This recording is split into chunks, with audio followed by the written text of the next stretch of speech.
Natin ngayon ang founder ng Filipino martial art na Jendo. Walang iba kundi si Grandmaster Jonathan Makiling Abaya. Bati ka naman sa mga viewers. Nice to see you after 2 years.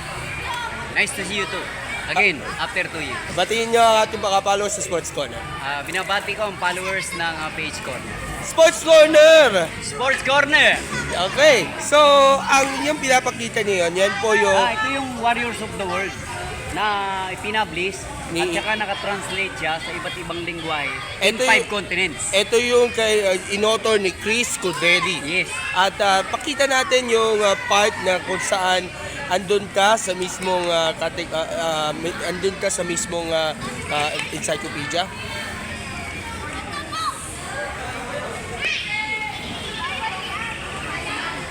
Matya, sanabi mo.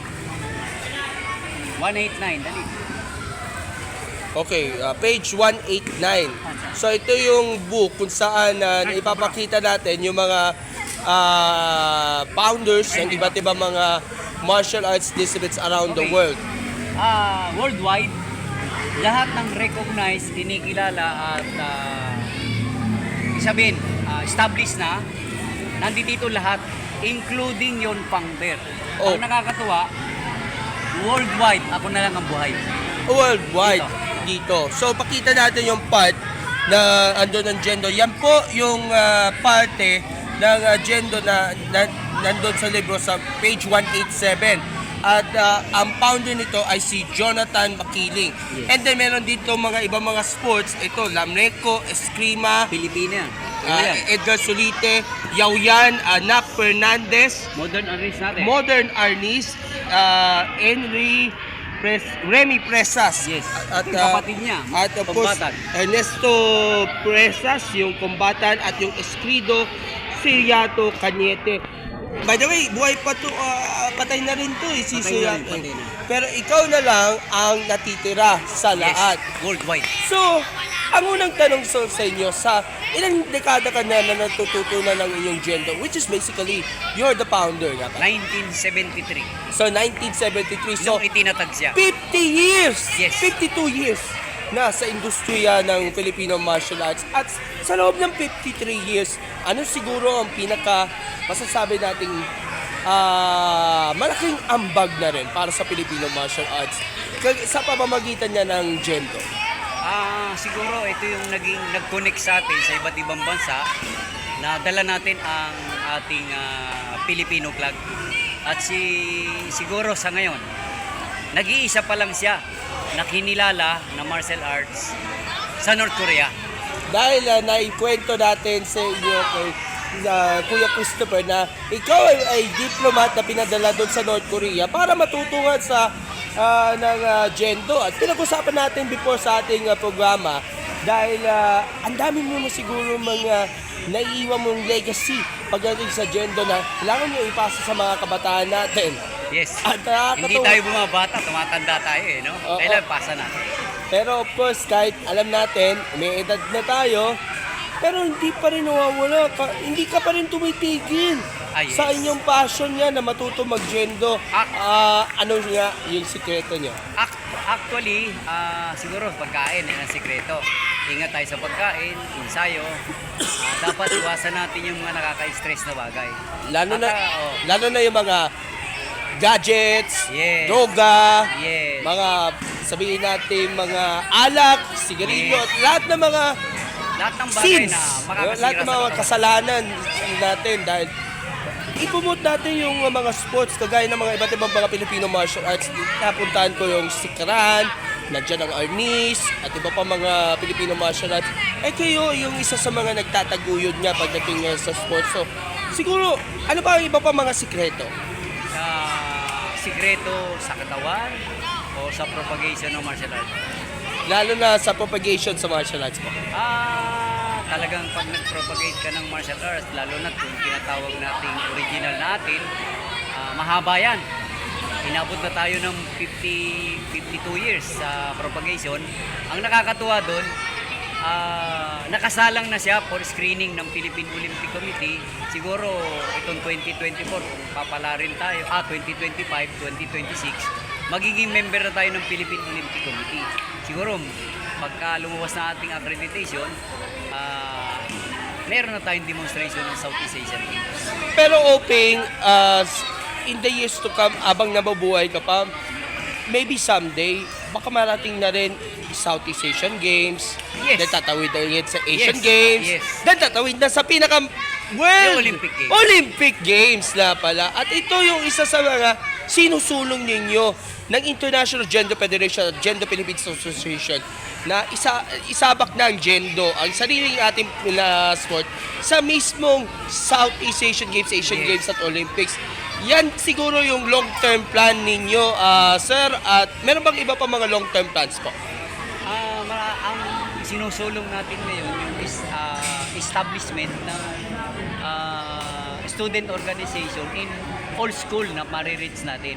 Dito meron tayong 3 school na siguro o papalarin tayo pag na-aprobahan, nandun na tayo sa loob. Ibig sabihin na iraran na siya sa loob ng school. Kasi ang grassroots natin yung mga nasa school eh. So dapat doon tayo magsimula sa loob ng school. So mayroon 3 principal sa atin dito na iniintay na lang nila yung ating final proposal. Makakapagsimula na tayo sa 3 school. Then later siguro, after ma-approve yun, yung division na mismo ang ating punteriya. Pero Para mas malawak.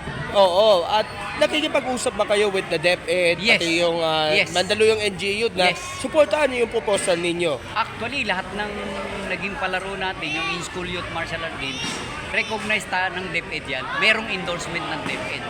So siguro, ang hinahanap natin yun, yung official accreditation ng organization ng Gendo inside the school. Every school, elementary and high school. Of course, bukod pa rito, nagsasagawa din kayo ng mga National Martial Arts Games. Yes. Lalo We na are sa- conducting 2 national martial arts games annually. So, July ang susunod na edition. By the way, ang last edition was last November. Bukod sa November. Gendo, mayroon din mga iba pa mga martial arts na tampok dito sa nasabing games na pinicture natin before sa Sports Yes, Corner. kasama natin ang Taekwondo, kasama natin ang Kuntaw, Filipino martial arts, kasama natin ang Karate, kasama natin ang Arnis. Yan, siguro sa mga susunod na araw, yan ang makakasama natin. Ang Sikaran kasama rin natin. Oo, at nakakatuwa na pinagsama-sama ninyo iba pa mga martial arts na rin. At kung meron mga iba mga martial arts, baka pwedeng pumasok na rin doon sa Yes. National Martial Arts Under Games. NMGC and in-school youth martial art games, Gendo kasi is the only recognized and full member ng International Martial Art Games Committee inside the territory of the Philippines. Si Kuya pa lang ang nag-iisa lang. Actually, isa lang talaga siya. At wala nang iba. At doon maa-umbrella lahat. Oo, at nakakatuwa na naman dahil of course, kayo talaga na yung namuno sa pagpapalaganap ng ilang mga martial arts natin. And speaking of that, nandito tayo na sa Gendo Wolverines Metro Manila. Saan ikaw pinangunahan yung training program nila? Siguro ano yung inyong insight thoughts or assessment sa progress ng ating mga bata natin? Maganda naman yung progress natin. Kasi marami na tayong instructor ngayon. At dati mga bata yan. Ngayon mga college graduate na. Marami na tayong gumraduate ng physical education. Mga college graduate na yan, katulad ng ating mga kasamang nandito, naghihintay na lang sila ng licensure.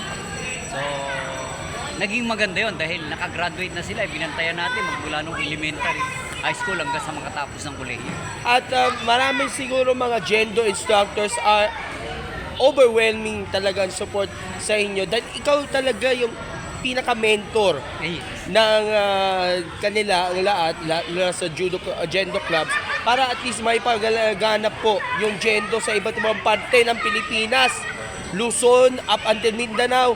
Yan talaga yung of course goal natin to develop more Gendo practitioners, more Gendo artists para at least ma-maintain nila yung magandang progress na rin. Yan kasi yung pinaka matagal na pinapangarap nyo sa Gendo na bago ka lumisan, papunta sa taas, marami ka pang mga unfinished business na gagawin pa para sa Gendo. Ito ba siguro ang end goal ninyo para sa inyo? Yes, yun yung pinaka-goal natin. Then later siguro, yan ang magiging arm ng ating mga kasamang Pilipina na matututo ng martial arts. Yan ang magiging karsada nila sa pag-ikot sa iba't ibang bansa. Okay, so Sir Jonathan, lastly, ano may papamanan ninyong legacy para sa mga kabataan, para pagdating niya sa Jendo, dahil of course, ang Jendo nga, pinagmamalaki natin ng mga Pinoy, pinagmamalaki natin ng sariling atin. Ano siguro maiiwan ninyong legacy? Siguro advice na rin sa mga kabataan na yun. Siguro, isa lang ang nakikita natin sa martial arts. Since hindi naman tayo nasa unang panahon na kailangan pa natin makipagtunggali sa karsada, makipag-away para lang i-promote natin yan. No, iba na ang panahon natin ngayon. Siguro through sports, ang mga kabataan matututong humarap sa buhay. Ang unang-una yung disiplina. Sa pamamagitan ng disiplina, lahat matututunan nila pagsunod sa magulang, pag-aaral ng mabuti, tignan ko ano magiging future nila. Yun yung goal natin. Nang sa ganon, makatulong tayo sa kaunlad ng ating bansang Pilipinas. At bukod pa sa pagiging disiplinado, determinado, maging passionate sa inyong craft, sa Yes. inyong work. Yes. Pagdating niya sa sports, Yes. sa lahat ng sports kailangan i-apply. Lalo na, and start them young, ika nga. Kahit yung mga medyo bata pa, natututo na mga Jendo. Lalo na, may mga ilang beses na nabigo tayo sa una, pero at least try until they will succeed. Yes. Yan kasi Doon ang, naman ang sisimula yun. yan kasi ang mantra natin to at least tuloy lang sa pagte-train, tuloy lang sa efforts ninyo para at least maging kampiyon naman Sunday at maging katulad mo na alam natin sabihin natin icon Yes. ng Philippine martial arts At natin. ito ay utang na loob natin sa mga taong sumuporta sa atin.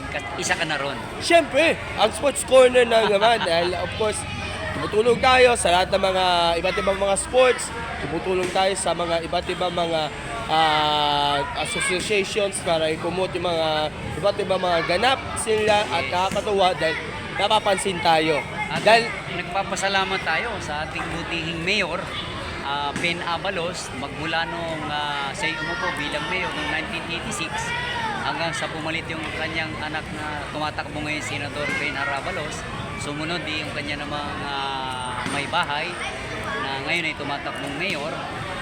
At bumalik yung kanyang father, si Mayor Ben Abalos. Di sila nagsasawang tulungan kami. Since 1986 up to the present, ang Jendo ay kinikilala sa Mandaluyong at sinusuportahan. Katulad din ng ating lugar ng Pinag-iinsan, ito'y courtesy ng ating mahal na mayor. at kung papalarin sa Senado si Senate Mayor Yes. Ben Or, baka dagdagan pa ang programa ninyo sa Jendo, baka masuportahan Sa pa tingin yan. ko, mas lalaki. Oo, Oo. dahil alam natin, is a true sportsman si Yes. future Senator Ben Or kasi na-interview ko siya before with regards sa horse racing at alam ko naman niya yung At programa dati niya. siyang advisor din ng Jet. Oo, at nakakatuwa naman dahil alam mo naman na na-touch ako din sa inyong legacy ninyo. So, uling mga salita na lang, pasalamatan nyo yung lahat ng mga taga-suporta bukod pa sa mga Abalos natin. Siguro lahat ng sumuporta sa amin, kasama ang Vice Mayor ng Mandaluyong, ating mga butihing mga konsihal, ang ating mga barangay captain, lalo na mga magulang, Mga associations. at iba't ibang mga affiliate organization tulad ng Philippine Eagle ng Mandaluyong, ang Guardians ng Mandaluyong, at hindi na sa Mandaluyong, sa iba't ibang panig ng Pilipinas. Marami tayong kasama katulad ng Young Women's Christian Association, YWCA, marami tayong alliance all over the Philippines. Hanggang sa labas ng bansa, meron tayong kasama. At of course, bukod pa rito, nasuporta na rin ng media katulad ko. Yes. Malagay ko, isa ka sa pinakamalaking contribution sa amin. Ayun. Huwag mo kaming pababayaan. Siyempre, hindi pwede tayo maiwan, siyempre, at Yes. makakatuwa naman dahil believe na believe ako sa iyo. Truly proud of you. At sana marami ka pa may aambag niya, although bumabata ka na at kailangan niyo pang hindi ka pa pwede magretiro sa ngayon. Marami ka pa pagkakataon, marami pa. Hindi pa. Marami pa kayo mga pagkakataon na matuto yan, yung mga bata na rin. At simple pa lahat, yung mga efforts na rin, approved naman tayo sa akin. God bless! God bless and thank you Sports Corner. GM Jonathan Abaya, maraming salamat po. God bless! God bless.